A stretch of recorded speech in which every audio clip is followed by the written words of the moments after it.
What's up guys, we're back with some exciting Samsung news. The Unpacked official event is not yet announced, but you can already pre-order the Galaxy S21 lineup in United States and in some other markets. But before we talk about that, here is probably the most clearest leaked pictures of the Samsung Galaxy S21 Plus. Twitter leakster MariQ HD has posted these images, and I gotta say this looks so good in real life. Despite having a flat display, Samsung has managed to bring some incredibly thin bezels, especially when you compare it to the last year's Galaxy S20 Plus. We still have the punch hole in the middle, but if you look at the overall bezels, Samsung is trying their best to push the boundaries as much as they can. We also have the back image, and this is apparently the purple color of the phone with that gold camera bump. Honestly, looks really elegant. As for the back material, the source mentioned that the S21 Plus will indeed have a glass back, same for the S21 Ultra. But as you can tell from the picture, obviously it's not a glossy back. There's actually no reflection. So this probably is a matte kind of finish. Also in the news, Samsung is back with some incredible value deals in United States. So you can actually get the Galaxy S21 Ultra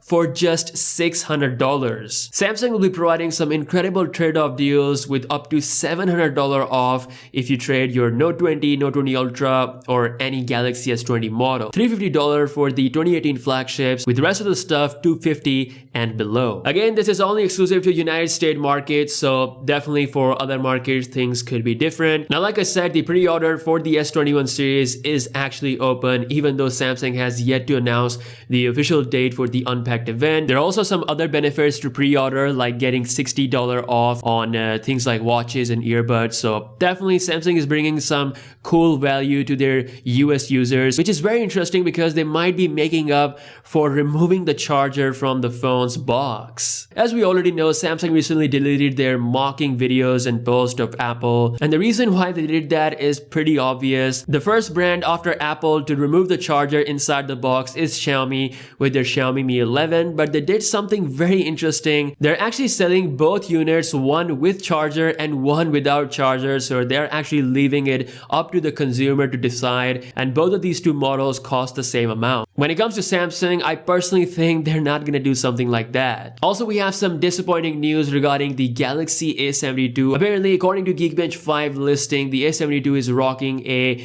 mid-range 5G Snapdragon 750 processor, which is similar to the Galaxy A52. I honestly expected this phone to come with Exynos 1080, but yeah, you get Snapdragon 750 instead. Now, last but not the least, we have the official case leaks of the Galaxy S21 lineup, and they look pretty nice, but interestingly, as pointed out by Ishan on Twitter, the Clearview case in particular has a pretty wide, unusual aspect ratio, and this may be in order to accommodate the new S Pen. As you guys know, for the first time, the S Pen is coming exclusively with the S21 Ultra, and for that, you need an external case, so this might actually be that solution. So that's all for today. I have to say, the Galaxy S21 looking incredible in the real life images. Again, if you're from United States, you got some amazing deals coming your way, and pre-orders open right now for the S21 series. Let me know your thoughts in the comment section below, and I'll see you guys in the next one. Peace out.